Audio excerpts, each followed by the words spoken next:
नमस्कार दोस्तों, मैं आपका दोस्त निखिल हूं और अपने चैनल पर एक और ब्लॉग में आपका स्वागत करता हूं। आज मैं आपसे सूरत में माझाया पतंग के लिए धागा खरीदने की सबसे अच्छी जगह के बारे में बात करना चाहता हूं, और वह जगह कोई और नहीं बल्कि डबगरवाड़ है।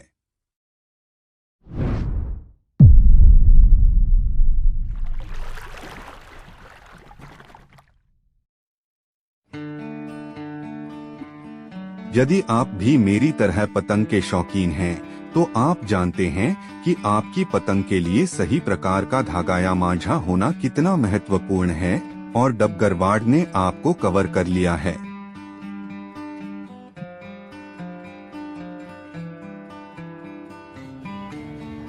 उनके पास आपकी पतंग उड़ाने की जरूरतों के अनुरूप विभिन्न रंगों, मोटाई और ताकत वाले धागों की एक विशाल श्रेणी है। यदि आप भी मेरी तरह पतंग के शौकीन हैं, तो आप जानते हैं कि आपकी पतंग के लिए सही प्रकार का धागा या मांझा होना कितना महत्वपूर्ण है। और जब सूरत में इसे खरीदने की बात आती है, तो डबगरवाड़ जाने लायक जगह है।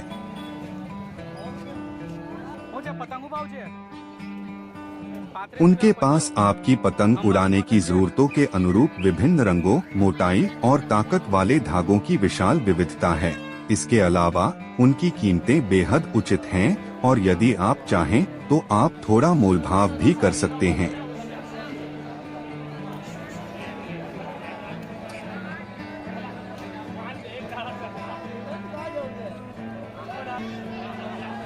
लेकिन डबगरवाड़ के बारे में सबसे अच्छी बात उनके धागों की गुणवत्ता है। आप निश्चिंत हो सकते हैं कि जब आप उनसे खरीदारी करेंगे तो आपको सर्वश्रेष्ठ चीज मिलेगा। और यदि आप निश्चित नहीं हैं कि अपनी पतंग के लिए कौन सा धागा लें, तो उनका स्टाफ आपकी मदद करने और विशेषज्ञ सलाह देने के लिए हमेशा तैयार रहता है।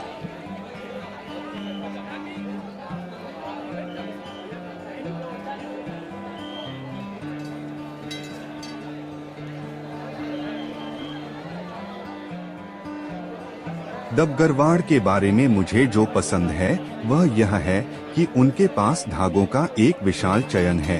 इसलिए आप निश्चित रूप से अपनी पतंग के लिए एकदम सही धागों को ढूंढ लेंगे, और कीमतें भी बहुत उचित हैं। आपको अपनी पतंग के लिए उच्च गुणवत्ता वाले धागे को तोड़ने की जरूरत नहीं होगी।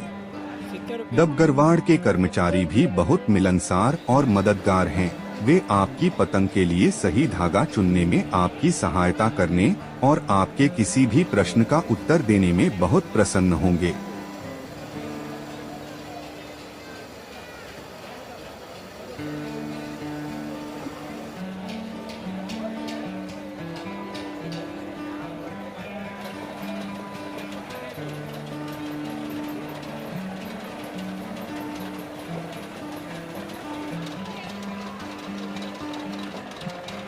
इसलिए यदि आप अपनी पतंग के लिए कुछ मांझा या धागा खरीदना चाह रहे हैं, तो सूरत के डबगरवाड़ में जाएं। आप निराश नहीं होंगे। तो अगली बार जब आप सूरत में हो और आपको अपनी पतंग के लिए धागे की जरूरत हो, तो डबगरवाड़ जाना सुनिश्चित करें।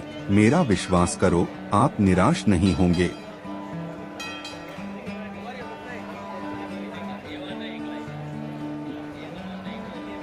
पहले बैठते हो या एक महीना पहले? गणपति के बाद शुरू हो जाता है। अच्छा, गणपति के बाद शुरू हो जाता है। शॉप का नाम क्या है सर आपके?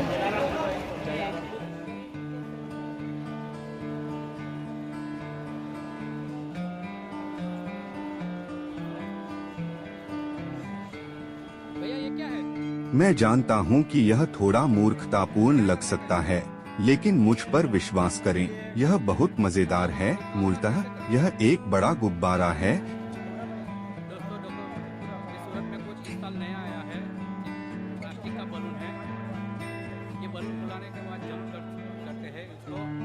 इसलिए मैंने सोचा कि पतंग उड़ाने के अपने प्यार को चीजों पर कूदने के अपने प्यार के साथ जोड़ना अच्छा रहेगा। मेरा मतलब है, क्यों नहीं? ठीक है, मैं आप लोगों को दिखाने जा रहा हूं कि यह कैसे काम करता है। सबसे पहले आप गुब्बारे को पंप से फुलाएं। इसमें केवल कुछ मिनट लगते हैं और यह वास्तव में आसान है। फिर आप बस उस पर कूद पड़े। यह इतना आसान है। अब मुझे पता है कि आप क्या सोच रहे हैं, इसका पतंग उड़ाने से क्या संबंध है।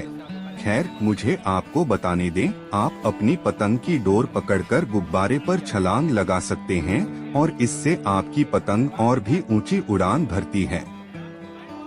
यह आपकी पतंग को थोड़ा बढ़ावा देने जैसा है। यदि आप जल्दी में हैं, लेकिन मुझ पर विश्वास करें, यदि आप बने रहेंगे और वीडियो को एक मौका देंगे तो अच्छी संभावना है कि आप इसका आनंद उठा पाएंगे। साथ ही आगे बढ़ने से आप कुछ बहुत अच्छे पलों से चूक सकते हैं। हो सकता है कि कोई मजेदार चुटकुला आने वाला हो या कोई अद्भुत शॉट हो जिसे आप मिस नहीं करना चाहेंगे। और चलो, सच है क्या वीडियो देखने का पूरा उद्देश्य मनोरंजन करना और मनोरंजन करना नहीं है? तो क्यों न खुद को इसका अनुभव करने का मौका दिया जाए। तो मेरी आपको सलाह यह है, वीडियो देख रहे हो तो आगे न बढ़े, बस आराम से बैठें, आराम करें और वीडियो का आनंद लें। कौन जानता है, आप रास्ते में कुछ नया भी खोज सकते हैं या कुछ दिलचस्प सीख सकते हैं।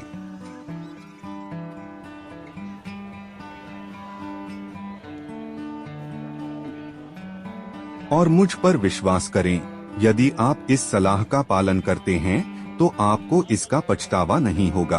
तो आगे बढ़े और उस प्ले बटन को दबाएं और याद रखें, वीडियो को बिल्कुल भी स्किप न करें, वीडियो में आगे और भी मजा आएगा। मेरी नजर एक बहुत बढ़िया चीज पर पड़ी, एक फैंसी और बड़ी पतंग। पतंगे भारतीय संस्कृति का बहुत बड़ा हिस्सा हैं और लोगों द्वारा उड़ाई जाने वाली विभिन्न प्रकार की पतंगों को देखना हमेशा आश्चर्यजनक होता है। यह पतंग बहुत बड़ी है। यह इतना बड़ा है कि इसे संभालने के लिए कुछ लोगों की जरूरत पड़ती है। जटिल डिजाइन और चमकीले रंग इसे आसपास उड़ने वाली अन्य सभी पतंगों से अलग बनाते हैं। यह निश्चित रूप से एक शो स्टॉपर है। मुझे पसंद है कि कैसे पतंगे लोगों को एक साथ लाती हैं। यह सिर्फ उन्हें उड़ाने के बारे में नहीं है, बल्कि यह उस समुदाय के बारे में भी है जो इसके साथ आता है। आप देख सकते हैं कि परिवार और दोस्त आसपास इकट्ठा हैं और अच्छा समय बिता रहे हैं। यह दोपहर बिताने का बहुत अच्छा तरीका है। मुझे यह भी पता चला कि भारत में पतंग उड़ाने का बहुत इतिहास है। यह सदियों से मौजूद है और इसका उपयोग धार्मिक समारोहों और यहाँ तक कि युद्धों के दौरान संचार के साधन के रूप में विभिन्न उद्देश्यों के लिए किया जाता रहा है। यह आश्चर्यजनक है कि पतंग जैसी साधारण चीज का इतना समृद्ध इतिहास और सांस्कृतिक महत्व कैसे हो सकता है। इससे पता चलता है कि परंपराओं को संरक्षित करना और उन्हें भावी पीढ़ियों तक पहुंचाना कितना महत्वपूर्ण है। इसलिए यदि आप कभी डबगरवाड़ सूरत में हो तो फैंसी और बड़ी पतंग को अवश्य देखें। और यदि आप कभी स्वयं पतंग उड़ा रहे हैं तो याद रखें कि यह केवल पतंग के बारे में नहीं है, बल्कि यह उन लोगों और यादों के बारे में भी है जो आप इसे करते समय बनाते हैं।